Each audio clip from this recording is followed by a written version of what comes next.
Bonjour tout le monde et bienvenue pour cette nouvelle vidéo Easted Productions. Coupé là, tu sautes plus? Alors tu pourras faire un effet spécial aussi, genre j'apparais, pouf. Salut tout le monde, bienvenue pour cette nouvelle vidéo de Easted Productions.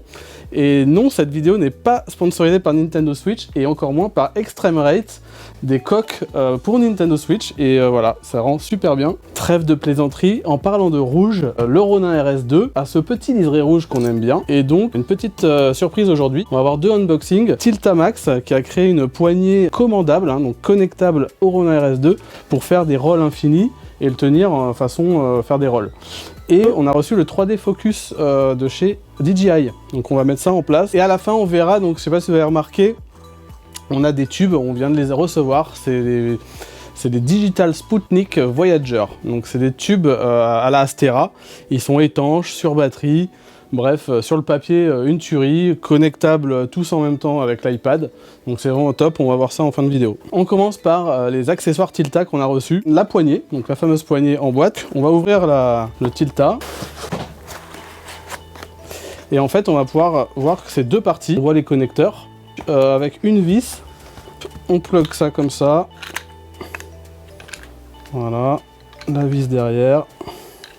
En fait, on voit qu'il y a le joystick, un petit écran, un bouton M et REC. Derrière, Tilta a repris carrément la finger wheel infinie, donc il n'y a toujours pas de butée. Un bouton menu, un USB-C. On va mettre la Komodo. J'ai acheté la battery plate de chez Tilta en Tactical Grey. Donc franchement, il y a soit noir, soit en Tactical Grey, mais avec la blanche, franchement, le Tactical Grey, elle est top. Donc c'est une batterie V-Lock. En fait, ça a un double slot Canon qui devient batterie V-Lock avec une sortie USB, deux sorties d'étape en 14,8 volts et deux sorties LEMO, 2 pins 14,8 volts. Donc alors je l'ai mise, ça coinçait un peu et en fait je vous avoue que j'arrive pas à l'enlever, donc je la laisse comme ça et en plus je trouve qu'elle est trop jolie et je peux mettre du V-Lock direct. Je pense que les Canon BP j'en utiliserai plus vraiment, sauf si vraiment j'en ai vraiment besoin, je démonterai ça. Mais et si je voulais aussi la démonter pour mettre une batterie de drone, petite batterie, pour pouvoir faire un système hot shoe. J'ai pas réussi, il n'y a pas assez de place à l'intérieur, mais je vais quand même dériver le plus et le moins ici pour avoir une petite prise et pouvoir faire ce montage. Donc ça c'est prévu plus tard. Donc la Komodo, donc la poignée, et en fait c'est super simple, elle va se mettre sur les deux NATO-Rail ici. Voilà, on met au maximum, et voilà.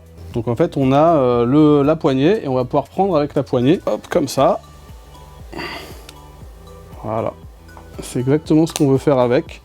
C'est pour pouvoir l'emporter comme ça. Donc voilà, donc il y a le joystick, un petit écran, et en fait on va pouvoir tourner, avoir la commande, et sur le fonction M2, voilà, la fameuse fonction roll, infini roll, en faisant le roll. Voilà, et donc là, donc voilà, accessoire Tilta, très pratique, ça reprend même la mise au point, enfin franchement c'est vraiment top. Donc et franchement c'est pas si cher que ça, je crois qu'elle vaut 235 € à peu près, donc avec les frais de douane et tout, 250 €. Il y a deux NATO-Rail, donc ça prend les deux, et il n'y a qu'un seul NATO-Rail qui est utilisable pour mettre une poignée. Donc en fait, si je veux mettre une poignée, je peux mettre juste celle-là. Et donc là, je peux le prendre à deux mains et faire la mise au point ici, quoi. À noter aussi que sur la poignée, on a aussi deux NATO-Rail avec des contacteurs. Donc c'est-à-dire qu'on peut encore réutiliser les accessoires DJI. Donc deuxième accessoire unboxing, on va passer au Focus 3D qu'on attendait tous. Il y a beaucoup de problèmes de réapprovisionnement. Je l'ai acheté chez Studio Sport, il y avait en stock, je l'ai reçu, donc je suis assez content. C'est parti, Focus 3D. Le DJI est 3D Focus System, un espèce de lidar, deux petits lasers qui arrivent à reconnaître la distance, faire une carte de profondeur en temps réel et à envoyer l'information dans le moteur DJI Focus et du coup faire une mise au point. Donc on prend nos optiques cinéma manuelles et ça devient autofocus quand on le désire. Donc on va voir ça, on va déballer. Donc une petite notice. Là pareil, donc vraiment c'est tout petit, ça ressemble à deux petits yeux d'araignée. Et donc voilà, donc en fait on a deux prises USB-C, un de chaque côté. On a le Ronin, il va falloir mettre le moteur Focus. Donc le moteur Focus, ah j'ai même pas dit bonne année. Quoi? On est au mois de février. Voilà, on a le moteur. Maintenant on installe ça, donc le Focus, NATO-Rail que j'ai mis sur la Komodo là, donc NATO-Rail de ce côté là, je visse. Sachant qu'en fait sur le module, en fait c'est encore plus petit que ça. Voilà à quoi ça ressemble, c'est pour se mettre sur la hot shoe. Et voilà. Donc, il y a un câble qui part du moteur, voilà, et un qui part du 3D Focus vers le Ronin. Tout simplement la prise du milieu. Donc c'est installé. Alors il faut mettre à jour le Ronin, hein, il y a une mise à jour firmware. Ça fait une calibration de l'optique. Là c'est vert devant le focus, et normalement, si je mets ma main devant, et voilà, ça réagit. C'est un truc de malade. Alors je vais peut-être mettre le 24. Hop, je rengraine. Voilà. Donc je passe au 24, hop, calibration. Donc si je mets ma main, là il est complètement dans les choux, là je l'ai niqué ou quoi?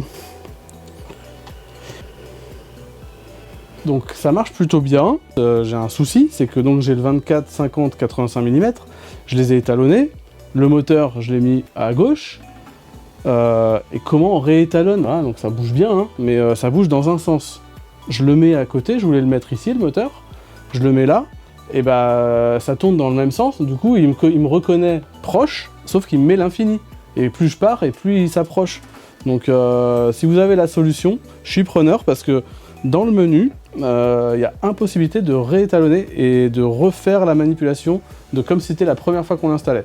Et ça je comprends pas, c'est-à-dire qu'on a que 3 focales et on a le droit que à 3 focales ad vieternam, je ne comprends pas. T'as pas mis de casquette? 2 seconds later. Donc oui, je suis assez dubitatif. Comment on fait pour changer de focale une fois qu'on en a mis 3 dans le Ronin S? Donc je suis preneur. Donc voilà, petit gadget du jour, on verra. J'ai testé le Raven Eye sur la Komodo. Je le mets en dessous. Hop. Et donc sur le téléphone, hop, on a la connexion DJI, donc on va sur Ronin, Raven Eye. Et donc là j'ai l'image. En fait, on peut faire du tracking en temps réel, donc ça c'est plutôt cool. Donc on a le tracking, donc on peut traquer des objets. Je sors du cadre. Voilà, donc si je me remets ici, comme ça. Ah si, ça marche un peu. Hein. Je suis net, je suis pas centré mais je suis net.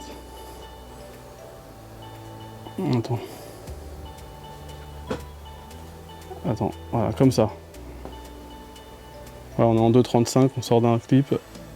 Hey, donc j'ai pu trouver des accessoires Tilta, donc plutôt pratique si on veut mettre nos poignées Tilta sur le Ronin S. On se met comme ça, hop, et le natto devient rosette.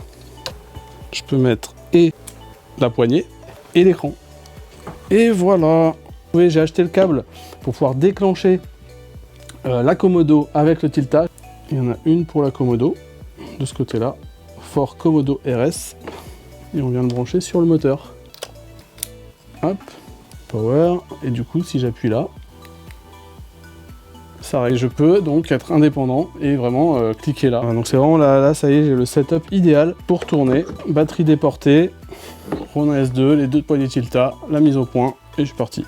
Donc je suis vraiment content de vous avoir montré ça en 3 vidéos. Et donc je vous parlais des tubes derrière, donc les tubes Astera-like, hein, donc c'est des Digital Sputnik Voyager. Je peux les commander vraiment avec l'iPad et c'est vraiment cool. On fait vite un petit aperçu. Donc l'interface, voilà, ils sont tous là, les Astera. Donc là on a le carré, en fait je peux y faire des effets. Je peux tous les assigner, donc tous en rouge, hop. Faire tout l'arc-en-ciel. On peut importer des vidéos. Et là par exemple il y a une petite vidéo, c'est un scanner. Je fais yes. Et voilà, et donc en fait, ça va scanner sur l'écran, donc en temps réel, en fait, ça va faire la superposition de la vidéo avec l'arrière-plan.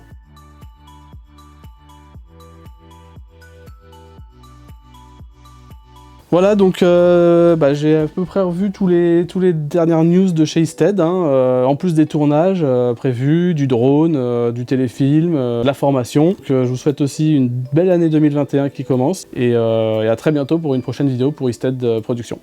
Salut, à bientôt!